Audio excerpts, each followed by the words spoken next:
Hello students, मैं doctor Renuka Verma अपने channel botany ज्ञान में आपका फिर से वेलकम करती हूँ। आज जो टॉपिक हम पढ़ने जा रहे हैं यह है RPSC assistant professor paper first की यूनिट 7 का टॉपिक है, जो कि है रूट एपिकल मेरिस्टेम ऑर्गेनाइजेशन, यानी कि मूल शीर्ष का विभज्योतक का संगठन क्या होता है। इसे हम आज के लेक्चर में देखने वाले हैं। तो इस लेक्चर को स्टार्ट करने से पहले अगर आप मेरे चैनल पर नए हैं तो प्लीज़ मेरे चैनल को सब्सक्राइब कर दीजिए और बेल बटन दबाकर नोटिफिकेशन स्टार्ट करना न भूलें। तो स्टार्ट करते हैं आज का टॉपिक, रूट एपिकल मेरिस्टेम का ऑर्गेनाइजेशन, यानी कि किस तरीके से ये ऑर्गेनाइज होता है। तो सबसे पहले हम ये चीज़ अच्छे से जानते हैं कि जो प्राइमरी रूट एपिकल मेरिस्टेम है वो किससे निकलता है, किससे डिफ्रेंशिएट होता है, एम्ब्रियोनिक रेडिकल से डिफ्रेंशिएट होता है। एम्ब्रियोनिक रेडिकल जो है इसे हिंदी में हम कहते हैं भ्रूणीय मूलाभ। इसी से जो है रूट एपिकल मेरिस्टेम फॉर्म होता है, डिफ्रेंशिएट होता है, विभेदित होता है। ये सेल्स कैसी होती हैं? एम्ब्रियोनिक रेडिकल की जो सेल्स होती हैं वो डेंसली साइटोप्लाज्मिक होती हैं, जिनका न्यूक्लियस जो है वो बहुत बड़ा होता है। ये अनडिफ्रेंशिएटेड होती हैं, अविभेदित होती हैं, हाईली मेरिस्टेमेटिक होती हैं, उच्च विभज्योत की क्षमता इनमें पाई जाती हैं और बार बार जो है एक्टिवली डिवाइड होती रहती हैं। ये इनकी एक कैरेक्टरिस्टिक फीचर होता है रूट एपिकल मेरिस्टेम की जो सेल्स होती हैं उनका। ये सेल्स जो हैं वो क्या करती हैं, ये सेल्स जो हैं मैच्योर रूट के टिश्यूज़ को फॉर्म करती हैं, जो आगे चल के मैच्योर रूट का फॉर्मेशन करते हैं। जब हम एपिकल मेरिस्टेम की बात करते हैं तो रूट का जो एपिकल मेरिस्टेम है बहुत ज़्यादा कॉम्प्लिकेट नहीं है। शूट का जो एपिकल मेरिस्टेम है वो थोड़ा कॉम्प्लिकेटेड होता है। कैसा होता है इसे हम अगले लेक्चर में देखेंगे। आज हम रैम की बात कर रहे हैं, अगले लेक्चर में हम सैम की बात करेंगे। तो जो रूट एपिकल मेरिस्टेम है वो शूट एपिकल मेरिस्टेम से इसलिए डिफ्रेंशिएटेड अलग होता है क्योंकि जो रूट एपेक्स है, ठीक है, वो एनक्लोज्ड होती है पार्शियली। किसके अंदर? एक स्ट्रक्चर के अंदर, एक मैच्योर स्ट्रक्चर होता है जिसके अंदर ये एनक्लोज होती है, जिसे हम क्या कहते हैं? रूट कैप कहते हैं, हिंदी में मूल ग्योट कहते हैं। यानी कि अगर आपको रैम और सैम को आइडेंटिफाई करना हो तो हमें ये देखना होगा कि उसके ऊपर कोई कैप लाइक स्ट्रक्चर प्रेजेंट है या नहीं। अगर कैप लाइक स्ट्रक्चर प्रेजेंट है तो वो रूट एपिकल मेरिस्टेम होगा, ना कि शूट एपिकल मेरिस्टेम। जो रूट्स के अंदर एपिकल मेरिस्टेम होता है वो कैसा होता है, कैसा होता है बताइए? शूट की तरह टर्मिनल पोजीशन पर नहीं पाया जाता, ये सब टर्मिनल पोजीशन पर पाया जाता है। शूट पर जो शूट एपिकल मेरिस्टेम होता है वो हमेशा कहाँ होता है? अंतस्थ सिरे पर होता है, लास्ट एंड के ऊपर होता है, जबकि रूट्स में ऐसा नहीं होता। रूट एपिकल मेरिस्टेम जो है वो सेल्स तो प्रोड्यूस कर रहा है, लेकिन ये सेल्स जो हैं वो एक्सिस की तो होती हैं, साथ ही साथ ये जो है क्या करता है, जो रूट कैप है उसको इनिशिएट करने के लिए, उसके प्रोडक्शन के लिए भी सेल्स का फॉर्मेशन करता है। तो आप देखिए दोनों में जो डिफरेंस है वो बहुत ही इजी डिफरेंस है, जिसमें हम इजीली आइडेंटिफाई कर सकते हैं कि जो मेरिस्टेमेटिक पार्ट हमारे पास है वो रूट का है या शूट का है। इसके अलावा अगर हम कहें तो रूट एपेक्स जो है वो कभी भी शूट की तरह लेटरल अपेंडेजेस के फॉर्मेशन के अंदर एसोसिएटेड नहीं होती है।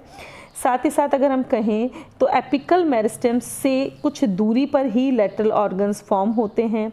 साथ ही साथ अगर हम कहें तो रूट एपेक्स के अंदर किसी भी टाइप के नोड्स और इंटरनोड्स, पर्व और पर्व संधि नहीं पाए जाते हैं। रूट्स में अगर हम कहें तो रूट कैप जो है वो कहाँ पर होती है? टर्मिनल पोजीशन पर होती है, ठीक है। साथ ही साथ अगर हम कहें तो क्या क्या प्रेजेंट होता है? एपिडर्मिस, कॉर्टेक्स, वैस्कुलर सिलेंडर, ये 3 प्रिंसिपल टिश्यू सिस्टम्स हैं जो किसी भी रूट एपेक्स में इजीली देखने को मिलते हैं, या इससे हम इजीली किसी भी रूट एपेक्स को या रूट एपिकल मेरिस्टेम को समझ सकते हैं। इसे समझने के लिए बहुत सारी थ्योरीज दी गई हैं रैम को समझने के लिए, जिसमें से कुछ थ्योरीज हम यहाँ पर देखने वाले हैं। First one is apical cell theory, अग्रस्त कोशिका सिद्धांत, इसको शीर्षस्थ कोशिका सिद्धांत भी बोल सकते हैं। हिस्टोजन थ्योरी यानी कि उत्तक जनवाद, हेबरलैंड थ्योरी यानी कि हेबरलैंड सिद्धांत, कॉर्पर कप्पे थ्योरी यानी कि कॉर्पर कप्पे सिद्धांत, और क्विसेंट सेंटर थ्योरी यानी कि शांत क्षेत्र सिद्धांत। ये थ्योरीज किस किस ने दी थी, क्या कह रही है थ्योरी, ये थ्योरी एप्लीकेबल है या नहीं, इसे जो है हम आज के लेक्चर में देखेंगे। First one is apical cell theory, अग्रस्त कोशिका सिद्धांत या शीर्षस्थ कोशिका सिद्धांत। ये थ्योरी किसने दी थी? ये थ्योरी नगेली ने दी थी 1858 के अंदर। इन्होंने ये कहा कि जो रूट मेरिस्टेम है उसका जो फॉर्मेशन होता है या उसकी जो उत्पत्ति होती है वो एक सिंगल एपिकल सेल से होती है, जिसे हम अग्रस्त कोशिका यानी कि एपिकल सेल या एपिकल इनिशियल यानी कि अग्रस्त या शीर्षस्थ आरंभक कह सकते हैं। इनका कहना ये है कि जो वेस्कुलर क्रिप्टोगैम्स होते हैं यानी कि जो अपुष्पोद्भिद होते हैं उनके अंदर एक सिंगल एपिकल सेल ही प्रेजेंट होती है। जस्ट लाइक यहाँ पे हम वेस्कुलर क्रिप्टोगैम्स की बात कर रहे हैं जैसे कि इक्विसिटम, एडिएंटम एंड पॉलीपोडियम। ठीक है, तो इनका कहना ये है कि ये जो एपिकल इनिशियल है उसका शेप कैसा होता है, टेट्राहेड्रल होता है और ये क्या करती है, अपने एक साइड पर रूट कैप का फॉर्मेशन करती है। यानी कि इनका कहना है कि इस टाइप की होती है और एक साइड पर जो है इसके रूट का फॉर्मेशन होता है। किसने कहा था? नगेली ने कहा था। इसके अलावा इनका कहना है कि एक साइड पे तो रूट कैप बन गई, बाकी के जो 3 साइड हैं उनसे एपिडर्मिस, कॉर्टेक्स और वेस्कुलर सिलेंडर का फॉर्मेशन होता है या उसके लिए जो है सेल्स यहाँ पर बनती है।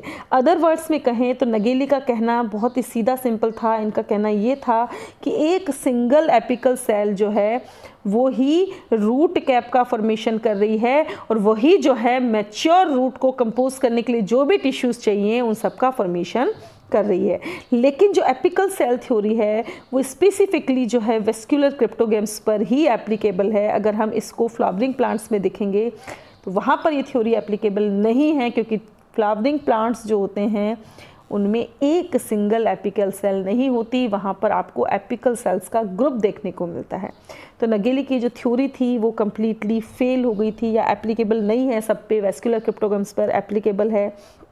देखिए यहाँ पर जो एपिकल सेल्स की हम बात कर रहे हैं तो यहाँ पर इनका कहना है, ये दिख रही है आपको यहाँ सेंटर में, ये वाली जो है ये एपिकल सेल है, इधर भी और इधर भी। तो ये कैसी है? टेट्राहेड्रल है। इनका कहना है कि एक साइड में से रूट कैप बन जाती है, बाकी की जो 3 साइड हैं उन 3 साइड से एपिडर्मिस बन जाता है, कॉर्टेक्स बन जाता है और वेस्कुलर सिलेंडर का फॉर्मेशन हो जाता है। तो ये जो है वो इस डायग्राम में भी क्लियरली हमें दिखाई दे रहा है कि किस तरीके से किन किन सेल्स का फॉर्मेशन हो रहा है। सेकेंड जो थ्योरी है हमारी वो है हिस्टोजन थ्योरी, हिंदी में कहते हैं उत्तक जनवाद। ये थ्योरी दी थी हैंस्टीन ने 1868 में। इनका कहना था, हैंस्टीन ये कह रहे थे कि जो रूट एपिकल मेरिस्टेम है वो 3 सेल इनिशिएटिंग रीजन्स से बना है और इन सेल इनिशिएटिंग रीजन्स को ही हम हिस्टोजन्स या उत्तकजन कहते हैं। वो कौन कौन से 3 हिस्टोजन्स हैं? वो हैं डर्मेटोजन, पेरीब्लेम एंड प्लीरोम। हिंदी में है त्वचाजन, वल्कुटजन तथा रंभजन। ठीक है, इनका कहना यह है कि ये जो 3 हिस्टोजन हैं उनसे ही एपिडर्मिस, कॉर्टेक्स और वेस्कुलर सिलेंडर का फॉर्मेशन होता है, जो कि एक मैच्योर रूट में प्रेजेंट होते हैं। मतलब सीधा सीधा हैंस्टीन का कहना ये था कि ये जो थ्योरी है वो ये कह रही है कि भाई एक रूट एपिकल मेरिस्टेम जो है उसमें 3 स्पेशल टाइप के टिश्यूज़ होते हैं जिन्हें हम हिस्टोजन कह रहे हैं और यही स्पेशल टाइप के टिश्यूज़ जो हैं वो आगे चल के एपिडर्मिस, कॉर्टेक्स और वेस्कुलर सिलेंडर का फॉर्मेशन कर रहे हैं। इनका कहना ये है कि डर्मेटोजन के जो डेरिवेटिव्स होते हैं वो वेरी कर सकते हैं। जियामेज जो कि एक मोनोकोट है, यहाँ पर अगर हम देखें तो यहाँ पे डर्मेटोजन क्या कर रहा है? रूट कैप का ही फॉर्मेशन कर रहा है। ठीक है, इसलिए यहाँ पर हम डर्मेटोजन के लिए नई टर्म यूज़ कर रहे हैं जो कि है कैलिप्टोजन यानी कि गोपक जन। जब हम ब्रेसिका की बात करते हैं जो कि एक डाइकोट है, तो यहाँ पे डर्मेटोजन जो है वो क्या कर रहा है? वो प्रोटोडर्म भी बना रहा है और रूट कैप भी बना रहा है, 2 चीज़ का फॉर्मेशन कर रहा है। तो यहाँ पर जो है हम इसे डर्मेटोजन ना कह के डर्मेटोकैलिप्टोजन कह रहे हैं, जो कि हिंदी में अधित्वक गोपकजन कहलाता है। ठीक है, तो हिस्टोजन थ्योरी जो है वो दोनों में ही यूज़ में आती है, रूट एपिकल मेरिस्टेम और शूट एपिकल मेरिस्टेम दोनों में ही जो है हम इस थ्योरी को देखते हैं। देखिए यहाँ पर हम समझ सकते हैं, ये देखिए इनका कहना है जो नीचे आपको ब्लू पार्ट दिख रहा है वो है डर्मेटोजन या कैलिप्टोजन, उसके ऊपर वाला पार्ट है पेरीब्लेम और उसके ऊपर वाला पार्ट है प्लीरोम। तो हिस्टोजन थ्योरी इन तीनों हिस्टोजन या जो टिश्यूज़ हैं उनके बारे में बात करती है। थर्ड जो थ्योरी है आपकी वो है हैबरलैंड थ्योरी या हैबरलैंड सिद्धांत, जो कि किसने दिया था? जब हिस्टोजन थ्योरी आ गई थी तो उसके बाद हैबरलैंड ने 1914 में एक थ्योरी प्रपोज की जिसमें इन्होंने कहा कि यहाँ पर जो है अलग डिफरेंट टाइप के हिस्टोजन्स प्रेजेंट होते हैं जिन्हें हम protoderm, ground meristem and procambium कहते हैं, हिंदी में अधित्वक, भरण विभजोतक तथा प्राक एधा। ठीक है। तो जो नाम दिए गए थे पहले हिस्टोजन थ्योरी के लिए, यहाँ पर उन नाम को चेंज कर दिया गया। डर्मेटोजन की जगह पेरिब्लेम की जगह प्लीरोम की जगह नए नाम आ गए जो कि हैं protoderm, ground meristem and procambium, ठीक है। इनके हिसाब से अगर हम कहें तो रैम जो है वो डिफरेंट सेलुलर कॉन्फ़िगरेशन से बना होता है, जिसमें 4 डिफरेंट टाइप की सेल्स प्रेजेंट होती हैं। तो उसके बेस पर जो है इन्होंने रूट एपिकल मेरिस्टेम के डिफरेंट टाइप्स प्रिस्क्राइब किए, जो कि थे ranunculus type, casuarina type, general type and maize type. कौन कौन से टाइप हैं इन्हें देख लेते हैं। देखिए, फर्स्ट वन इज़ रेननकुलस टाइप। ये रेननकुलस टाइप जो है रेननकुलेसी फैमिली में मिलता है बेसिकली, इसलिए इसको हम रेननकुलस टाइप कहते हैं। इस टाइप में अगर हम कहें तो इनका कहना ये है कि जो प्राइमरी और जो दूसरी सेल्स होती हैं, मेरिस्टेमेटिक सेल्स होती हैं, ये एक सिंगल रो में प्रेजेंट होती हैं, ठीक है। और जितने भी टिश्यूज़ रूट एपेक्स में प्रेजेंट होते हैं, जस्ट लाइक रूट कैप, ये सारे के सारे एक सिंगल एपिकल सेल से डेवलप होते हैं, जैसे कि वेस्कुलर क्रिप्टोगम से हम देख सकते हैं। किसने कहा था? जो एपिकल सेल थ्योरी हमने देखी थी, जो नगेली ने दी थी, नगेली ने जो बात की थी, इनका ये कहना था कि सिंगल एपिकल सेल्स प्रेजेंट होती हैं, लेकिन वो वेस्कुलर क्रिप्टोगम्स में प्रेजेंट होती हैं, और उन्हें हम स्पेसिफिक रेननकुलस टाइप के प्लांट्स कह सकते हैं, या रेननकुलस टाइप का रूट एपिकल मेरिस्टेम कह सकते हैं। किस किस में मिलती है? रेननकुलेसी में, लेग्यूमिनेसी में जो कि डाइकोट है, इसके अलावा एलियम सटाइवम जो है गार्लिक जो कि एक मोनोकोट है उसमें प्रेजेंट होती है। यहाँ पर देखिए इसका टाइप है रूट एपिकल मेरिस्टेम रेननकुलस टाइप की। जब हम बात करते हैं तो यहाँ पर आप देखिए ये जो आपको दिख रहा है, इसका कहने का मतलब है कि इस तरीके की एक सेल होती है जिससे एक साइड तो बनता है रूट कैप और एक साइड एपिडर्मिस बनती है, कॉर्टेक्स बनता है, और सेंटर के अंदर जो है यहाँ पर वेस्कुलर सिलेंडर का फॉर्मेशन होता है। जैसे कि इस डायग्राम में आपको जो है क्लियरली दिखाई दे रहा है कि बीच में जो ट्रायंगल बना हुआ है उसमें 3 एरोज निकले हुए हैं, जो बता रहे हैं कि ये एक सिंगल एपिकल सेल जो है वो किस किस पार्ट का फॉर्मेशन करती है, ठीक है। नेक्स्ट जो है वो है आपका कैजुराइना टाइप। कैजुराइना टाइप जो है, इनका कहना है कि नहीं, एक नहीं होती, 2 ग्रुप होते हैं इनिशियल के, जिसमें से एक ग्रुप जो है वो वेस्कुलर सिलेंडर बनाता है और जो दूसरा ग्रुप है वो एपिडर्मिस, कॉर्टेक्स और रूट कैप का फॉर्मेशन करता है। किस किस में मिलता है? कैजुरिनेसी, प्रोटिएसी एंड जिम्नोस्पर्म। क्या मतलब है इसका? इसका कहने का मतलब है कि भाई इस तरीके से 2 ग्रुप होते हैं, जिसमें से एक ग्रुप तो जो क्या कर रहा है, पूरी की पूरी रूट कैप का फॉर्मेशन कर रहा है, नीचे वाला पार्ट को फॉर्म कर रहा है। बाकी के जो 2 ग्रुप ऑफ इनिशियल्स हैं वो क्या बना रहे हैं? रिमेनिंग जितने भी टिश्यूज़ हैं उनका फॉर्मेशन दूसरे ग्रुप ऑफ इनिशियल कर रहे हैं। तो 2 टाइप की यहाँ पर ग्रुप ऑफ इनिशियल जब रूट एपिकल मेरिस्टेम में प्रेजेंट होते हैं तो उसके लिए हम उन्हें कैजुराइना टाइप RM कहते हैं। Third one is general type. इनका कहना है कि यहाँ पे जो है ग्रुप इनिशियल कितने होते हैं? 3 टाइप के ग्रुप इनिशियल्स होते हैं, जिसमें से जो आउटर मोस्ट ग्रुप इनिशियल है वो क्या बनाता है? रूट कैप बनाता है, एपिडर्मिस बनाता है। मिडिल जो है वो कॉर्टेक्स बनाता है, और जो इनर मोस्ट लेयर है वो क्या बनाती है? सेंट्रल सिलेंडर का फॉर्मेशन करती है। एग्जाम्पल है डाइकोट्स, ठीक है। यहाँ पर जो है इस तरीके का एरो बना हुआ है, अगर आप ध्यान से देखेंगे तो यहाँ पर 3 ग्रुप ऑफ इनिशियल्स हो गए। फर्स्ट वन क्या कर रहा है? जो नीचे वाला ग्रुप है ये क्या कर रहा है? एपिडर्मिस और रूट कैप को बना रहा है। मिडिल वाला जो है कॉर्टेक्स को बना रहा है, एंड थर्ड वन क्या बना रहा है? वेस्कुलर सिलेंडर को फॉर्म कर रहा है। फोर्थ जो टाइप है वो है मेज टाइप, जैसे कि मक्का में देखने को मिलता है। इसमें यहाँ पर 4 ग्रुप ऑफ इनिशियल्स प्रेजेंट हैं, जिसमें से आउटर मोस्ट लेयर कैलिप्टोजन कहलाती है, क्या बनाती है? रूट कैप बनाती है। और जो अंदर की 3 लेयर हैं वो एपिडर्मिस, कॉर्टेक्स और रूट कैप का फॉर्मेशन करती हैं। एग्जाम्पल है मोनोकोट। यहाँ थर्ड में रूट कैप नहीं आएगा, इसमें आप लिखिए वेस्कुलर सिलेंडर, ठीक है। तो इसको आप कैसे समझ सकते हैं? देखिए यहाँ पर जो ग्रुप ऑफ इनिशियल है, फर्स्ट वन क्या कर रहा है? कैलिप्टोजन है जो कि रूट कैप का फॉर्मेशन कर रहा है। सेकंड जो है वो क्या बना रहा है? एपिडर्मिस बना रहा है। एंड थर्ड जो है वो क्या बना रहा है? कॉर्टेक्स बना रहा है। एंड फोर्थ वाला क्या बना रहा है?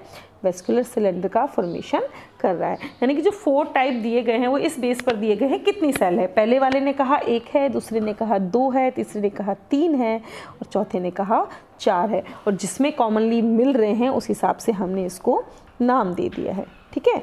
इसके बाद जो नेक्स्ट थ्योरी आती है आपकी वो है कॉर्पर कप्पे थ्योरी। ये दी थी शूप ने 1917 में। कॉपर कप्पे कॉन्सेप्ट जो है इसे हम बॉडी कैप कॉन्सेप्ट भी कहते हैं, क्योंकि कॉपर का मीनिंग होता है बॉडी और कप्पे का मीनिंग होता है कैप। तो शूप का कहना था कि जो रूट एपेक्स का ऑर्गेनाइजेशन है वो इस पर डिपेंड करता है कि वहाँ पर डिवीज़न का प्लेन किस तरीके का, यानी कि विभाजन जो है किस तल में हो रहा है, प्लेन क्या है डिवीज़न का, उसी चीज़ पर चीज़ डिसाइड होती है कि उसका ऑर्गेनाइजेशन कैसा होगा। तो इस थ्योरी के अकॉर्डिंग अगर हम बात करें तो रूट एपेक्स जो हैं वो 2 प्लेन्स के अंदर डिवाइड होता है। पहली सेल डिवाइड होती है टीएस के अंदर, जिससे 2 डॉटर सेल्स बनती हैं।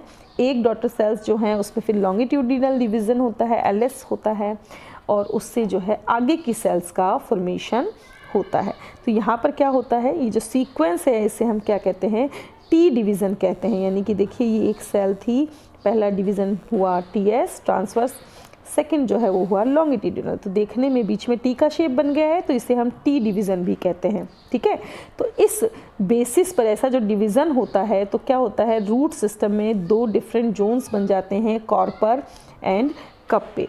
ठीक है, तो कुछ ही किसी में तो टी सीधा देखने को मिलता है और किसी में क्या होता है, ये इस तरीके का डिवीज़न होता है, तो टी जो है उसमें उल्टा देखने को मिलता है। ठीक है, तो इन्वर्टेड टी वाला जो रीज़न है उसे हम क्या कहते हैं, कॉर्पर कहते हैं, और स्ट्रेट टी वाला जो रीज़न है उसे हम क्या कहते हैं, उसे हम कप्पे या बॉडी कहते हैं। यहाँ पर आप देख सकते हैं ध्यान से इसको, ये कैलिप्ट्रोजन है। यहाँ पर देखिए ये सीधा टी बन रहा है, तो सीधा जो टी बन रहा है वो क्या कहलाता है आपका, वो सॉरी यहाँ पर आप ध्यान से देखिए, मैं आपको दोबारा से बताती हूँ, ये उल्टा टी यहाँ पर बन रहा है। ये देखिए एक सेल, 2 सेल्स यहाँ है, फिर इस तरीके से लंबाई में सेल्स बनी हुई है। तो ये इन्वर्टेड टी वाला जो डिवीज़न है रूट कैप का फॉर्मेशन करता है, और ऊपर जो सीधा टी वाला जो होता है वो एपिडर्मिस, स्टील और कॉर्टेक्स का फॉर्मेशन करता है। तो ये है आपकी कॉर्पर कप्पे थ्योरी, ये वाला जो है आपका कप्पे रीजन है, और ये वाला जो है आपका कॉर्पर रीजन है। ठीक है, नेक्स्ट जो है आपका क्विसेंट सेंटर थ्योरी, शांत क्षेत्र सिद्धांत 1956 में आया था। बाद में 58 में क्लोज जब डीएनए सिंथेसिस की स्टडी कर रहे थे जिया में, इसकी रूट टिप में, तो इन्होंने ये देखा कि वहाँ पर जो है एक सेंट्रल कप जैसा रीजन है जो कि रूट कैप और एक्टिव मेरिस्टेमेटिक रीजन के बीच में मिल रहा है, और ये जो रीजन है वहाँ पर डीएनए की कंसंट्रेशन, डीएनए आरएनए प्रोटीन की कंसंट्रेशन जो है रूट एपेक्स की जो अदर सेल्स हैं उनकी कंपैरिजन में बहुत ही कम है, और यहाँ पर माइटोकॉन्ड्रिया, ईआर भी कम है, और जो इनका केंद्रक है, जो न्यूक्लियस है, वो कैसा है, स्मॉल है। यानी कि कंपेयर टू अदर सेल्स, ये जो सेल्स थी इनमें सारा का सारा जो जेनेटिक कंटेंट है, जो सेल ऑर्गेनीज हैं, वो कैसे हैं, लोअर कंसंट्रेशन के अंदर प्रेजेंट है। ठीक है, तो इन्होंने क्या करा, जब रूट के अंदर रेडियो एक्टिव प्रिकर्सर डाला डीएनए का, तो इन्होंने देखा कि ये जो सेल्स हैं वहाँ पर डीएनए का एक्टिवली सिंथेसाइज नहीं हो पा रहा है, डीएनए का सिंथेसिस एक्टिवली नहीं हो पा रहा। तो इन्होंने रूट के इस इनएक्टिव सेंट्रल रीजन को एक नाम दिया, क्या नाम दिया, क्विसेंट सेंटर, यानी कि शांत क्षेत्र। मतलब कि एक ऐसी सेल्स हैं जो बहुत ही इनएक्टिव फॉर्म में रहती है, शांत रहती हैं। ठीक है, ये रीजन कैसा होता है, रफली हेमिस्फेरिकल होता है शेप में, इसमें जो है 100 सेल्स प्रेजेंट होती हैं कॉमनली। लेकिन अगर आप मेज में देखेंगे तो मेज में 500 सेल्स मिलेगी, सिनेप्सिस एल्बा में 600 सेल्स मिलेगी, और विक्सिया फाबा में 1100 सेल्स तक हमें यह देखने को मिल सकती है। ठीक है, ऐसा माना जाता है कि अगर कभी कभी जो एक्टिव इनिशियल्स हैं वो किसी भी कारण से डैमेज हो जाते हैं, तो ये शांत क्षेत्र की जो क्विसेंट रीजन की जो सेल्स हैं वो कैसी हो जाती हैं, एक्टिवेट हो जाती हैं, और उस पार्ट में जो डैमेज हुआ है उसे सही कर देती हैं। यहाँ पे अगर आप देखेंगे ये रूट कैप है, ये ऊपर वाला पार्ट है, और ये बीच में जो हेमिस्फेरिकल अर्धचंद्राकार रीजन जो हमें दिख रहा है वो क्या है, वो है क्विसेंट सेंटर। इसको जो शांत क्षेत्र नाम दिया गया है, क्यों दिया गया है, क्योंकि DNA, RNA, protein, mitochondria, ER, ribosomes की मात्रा कैसी है, अदर सेल्स की तुलना में कम है। यहाँ पर एक्टिवली आपको डिवीज़न देखने को नहीं मिलेगा, और जो न्यूक्लियस है वो अदर सेल्स के कंपैरिजन में छोटा होता है। ठीक है, अब न्यूमान नाम के एक साइंटिस्ट हैं, ये न्यूमैन थ्योरी भी कहलाती है, उन्होंने भी रैम का क्लासिफिकेशन किया था। न्यूमैन ने 1965 में कहा कि रूट एपेक्स जो हैं वो 5 प्रकार के होते हैं। इसके लिए इन्होंने कोई नाम नहीं दिया, कोई टर्मिनोलॉजी नहीं दी, इन्होंने इसको नंबर दे दिया कि वो टाइप 1, टाइप 2, 3, 4 एंड 5 टाइप के हो सकते हैं। वो टाइप कौन कौन से हैं उसे हम देख लेते हैं। टाइप 1 जो है, ठीक है, टाइप 1 की जब हम बात करते हैं तो इसमें एक इनिशिएटिंग लेयर प्रेजेंट होती है जिसके अंदर एक सॉलिटरी एपिकल सेल होती है, ठीक है। रूट कैप और सारे के सारे जो टिश्यूज़ हैं रूट के वो इसी सिंगल इनिशिएटिंग लेयर से डेवलप होते हैं। किस किस में टाइप 1 देखने को मिलता है? रेनेल्स में, एमेंटिफेरी में, पाइसम में और एलियम में। तो यहाँ पर अगर आप देखेंगे तो ये एक बीच में जो सेंटर है इसमें इस तरीके से 4 एरो बने हुए हैं। इनका कहना है कि ये एक सिंगल इनिशिएटिंग लेयर है और इसी सिंगल इनिशिएटिंग लेयर से ही सारे जितने भी टिश्यूज़ हैं उनका डेवलपमेंट होता है। टाइप 2 की जब हम बात करते हैं तो नाम जैसे टाइप 2 है तो यहाँ पर 2 इनिशिएटिंग लेयर है। पहली जो लेयर है वो डिस्टल इनिशिएटिंग लेयर होती है जिससे कि एपिडर्मिस, कॉर्टेक्स और रूट कैप बनती है, ठीक है। और जो सेकंड और इनर इनिशिएटिंग लेयर होती है वो वेस्कुलर सिलेंडर का फॉर्मेशन करती है। ये जिम्नोस्पर्म, डाइकोट और मोनोकोट में देखने को मिलते हैं। तो देखिए फर्स्ट एंड 2 लेयर्स आपको देखने को मिल रही है, एक इस तरीके से और एक इस तरीके से एरो बना हुआ है। तो जो नीचे वाली लेयर है वो क्या क्या बना रही है? वो बना रही है आपकी एपिडर्मिस, कॉर्टेक्स और रूट कैप बना रही है। और जो ऊपर वाली लेयर है वो आपकी वेस्कुलर सिलेंडर का फॉर्मेशन कर रही है। तो यह है टाइप 2 टाइप का root apical meristem according to Newman. तीसरी जो टाइप 3 जो है इसमें भी 2 ही इनिशिएटिंग लेयर है। पहली या डिस्टल इनिशिएटिंग लेयर जो है वो क्या बना रही है? एपिडर्मिस बना रही है, आउटर कॉर्टेक्स बना रही है, रूट कैप बना रही है। और जो इनर वाली जो सेकेंड लेयर है, सेकेंड और इनर इनिशिएटिंग लेयर है वो इनर कॉर्टेक्स बना रही है और वेस्कुलर सिलेंडर बना रही है। एग्जाम्पल है टीलिएसी एंड अम्बिलेल्स। मतलब कि यहाँ पर है तो वही 2 सेल्स जो हमने वहाँ 2 लेयर देखी थी, यहाँ पर भी 2 लेयर हैं, लेकिन वहाँ पर जो लेयर बना रही थी वो कंप्लीट कॉर्टेक्स जो है वो डिस्टल लेयर बना रही थी, लेकिन यहाँ पर कॉर्टेक्स जो है 2 पार्ट्स में डिवाइड है, inner cortex and outer cortex, जिसमें से इनर कॉर्टेक्स तो बना रही है इनर वाली इनिशिएटिंग लेयर और आउटर कॉर्टेक्स जो है वो बना रही है आउटर जो इनिशिएटिंग लेयर है वो इसका फॉर्मेशन कर रही है। Next is type 4। टाइप 4 में 3 इनिशिएटिंग लेयर होती है। बाहर वाली जो है, सबसे बाहर वाली जो डिस्टल इनिशिएटिंग लेयर है वो एपिडर्मिस और रूट कैप बना रही है। सेकेंड वाली जो है वो कॉर्टेक्स बना रही है। थर्ड वाली जो है वो क्या बना रही है? वेस्कुलर सिलेंडर बना रही है, ठीक है। तो अगर आप देखेंगे किस किस में मिल रहा है? रोजेसी में, सोलेनेसी में, कंपोजिटी में, ठीक है। 3 लेयर्स हैं। फर्स्ट वाली क्या बना रही है? आपकी रूट कैप और एपिडर्मिस बना रही है। सेकंड वाली जो है कॉर्टेक्स बना रही है और थर्ड वाली जो है आपका वेस्कुलर सिलेंडर का फॉर्मेशन कर रही है। यह है type 4 and last one is type 5। Type 5 में भी 3 इनिशिएटिंग लेयर होती है। सबसे बाहर की जो डिस्टल इनिशिएटिंग लेयर है वो क्या बनाती है? सिर्फ रूट कैप बनाती है। सेकेंड वाली जो लेयर है वो क्या बनाती है? वो कॉर्टेक्स और एपिडर्मिस बनाती है। और थर्ड वाली जो लेयर है वो इनर मोस्ट होती है जो कि क्या बनाती है? वेस्कुलर सिलेंडर का फॉर्मेशन करती है। एग्जाम्पल है मोनोकोट। देखिए फर्स्ट वाली सिर्फ रूट कैप बना रही है, सेकेंड वाली एपिडर्मिस भी बना रही है, कॉर्टेक्स भी बना रही है एंड थर्ड वाली क्या कर रही है? आपका वेस्कुलर सिलेंडर बना रही है। अगर इसको आप कलर से देखेंगे तो शायद आप ईजीली जो है इसको आइडेंटिफाई कर पाएंगे।